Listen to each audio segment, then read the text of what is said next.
We're going to be covering the dollar index plus the FX majors, breaking down time frames, highlighting basically what chart formations we're seeing this week and where we're looking for the FX majors to go.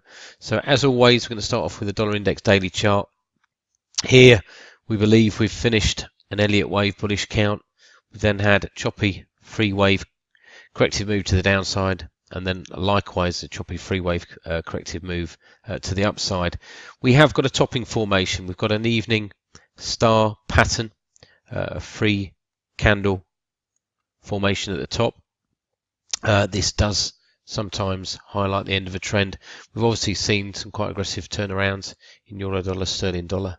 We're going to basically reflect this dollar bias back onto those currency pairs. So euro dollar, over the long term, and we keep on calling it, it's reverse wave formation as far as Elliott wave is concerned to the dollar index. So we've got a 5-wave count to the downside.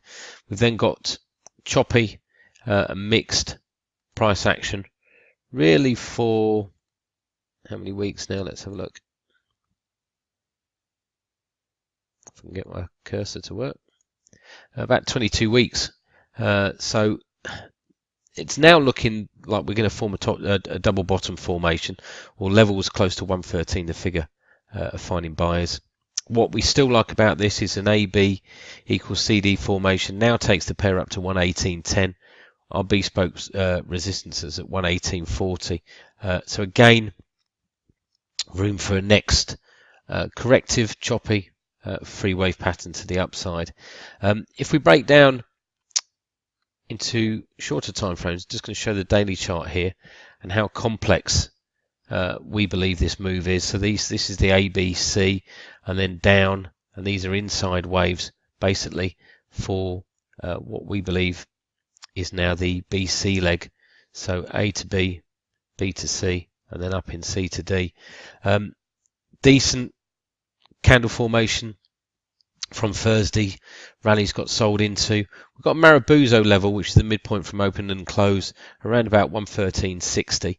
And if we just look at these last sort of 5-6 candles, we can see that spikes down towards that level, spikes up towards that level, have found both buyers and sellers, making it quite pivotal. So 113.60 being an important level going into next week. If we break down to the 2-hour chart, and again, this was that impulsive move to the upside that formed that bullish engulfing candle on the daily chart. We've now seen a corrective move to the downside. Obviously, we're highlighting 113.60 again. 113.58 is a trendline support, possible reverse head and shoulders. So left shoulder, head, potential right shoulder.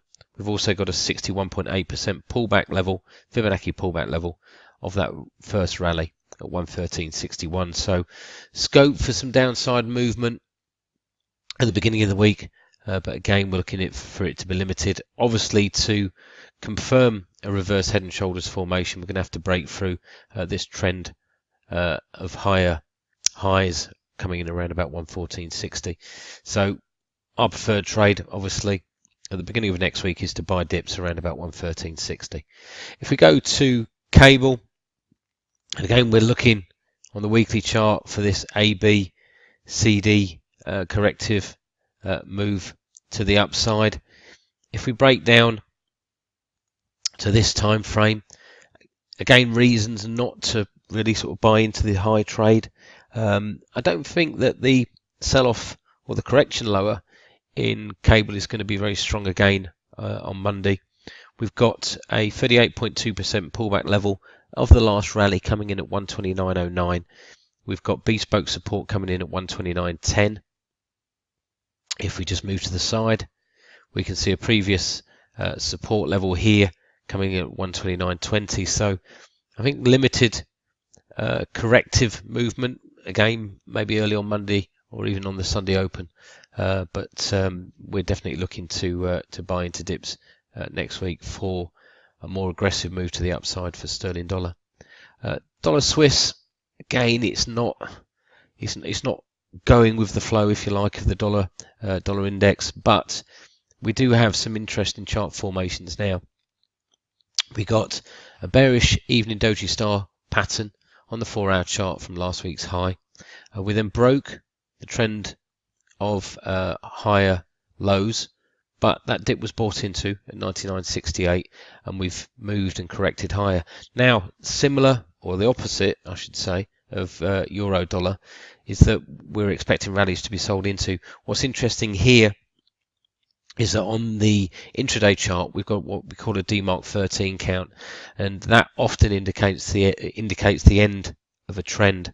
That is close to the 61.8% pullback level. Really, for a confirmation of wave counts, we need to see a break of 99.68. However, what we've also got here is what we call confluence areas. So the 161.8% extension level, which is located at excuse me 98.90, lines up with our bespoke support at 98.91.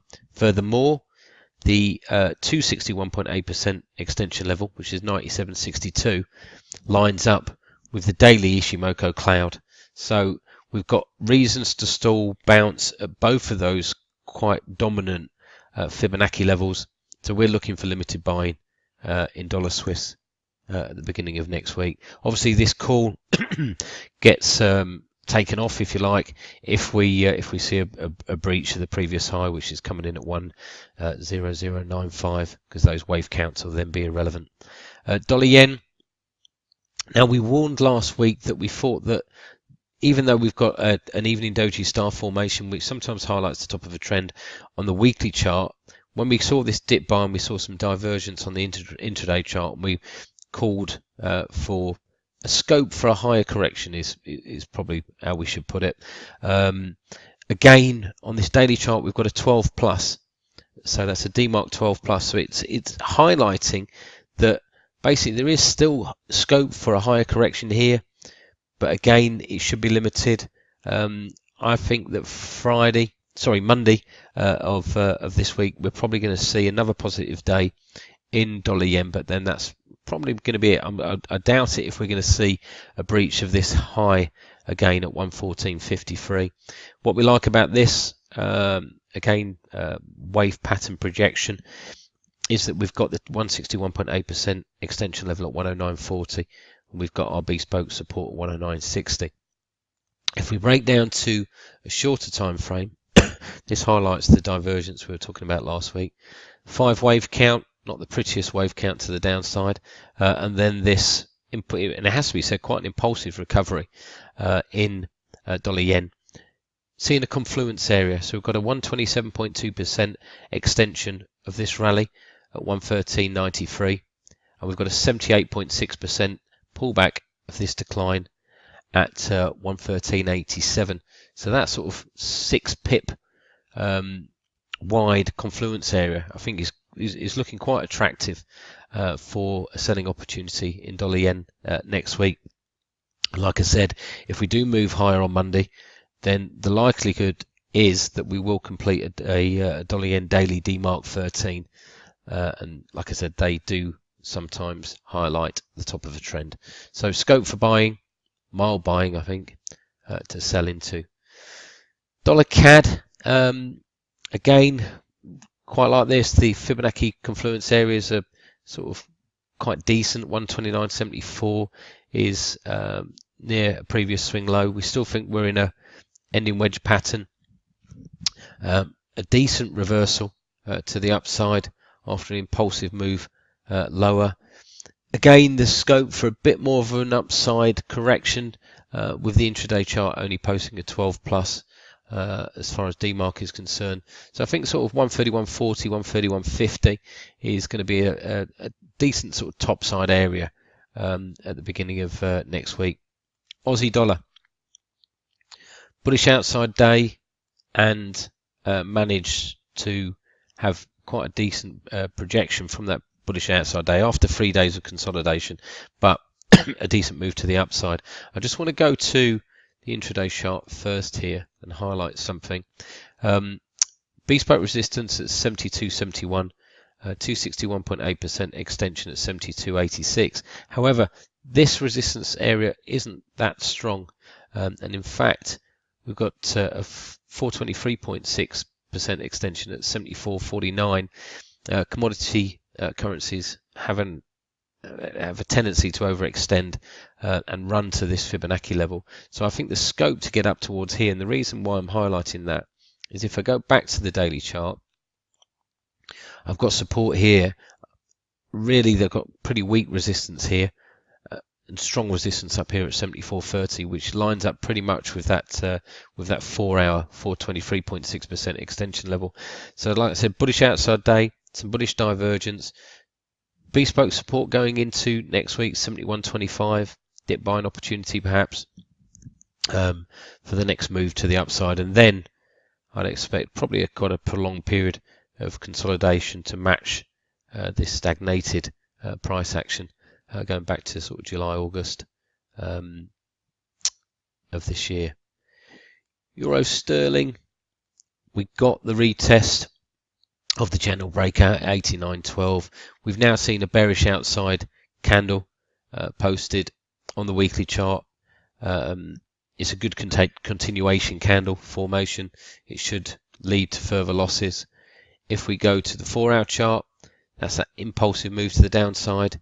What we like here is there is scope for a retest of this trendline break. That comes in at 88.48.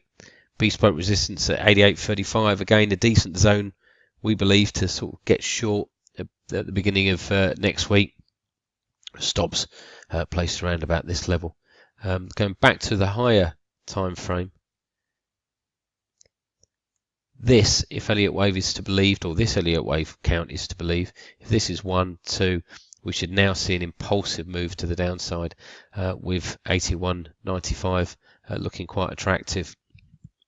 So what I'm trying to say is selling into mild corrections at the beginning of next week does offer quite decent risk reward if you're looking for a longer term picture in euro sterling.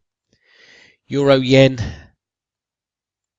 just going to break the time frames down here a little bit. Weekly expanding wedge has a long term bias to break to the downside.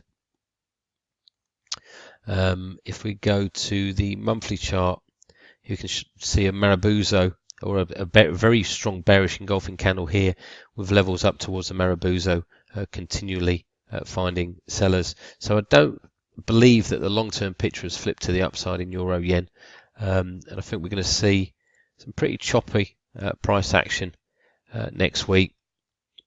Trying to buy on dips late at the latter end of last week.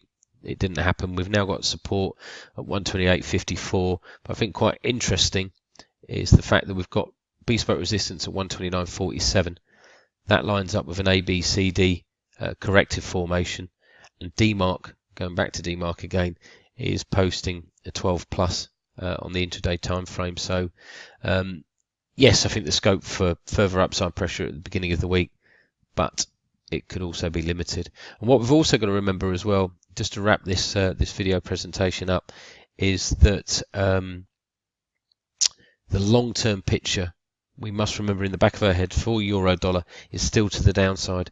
We still believe that that move to the upside that we're in now, this ABCD formation, is corrective, but you know, it could be ongoing for the next 3, 4, 5 weeks.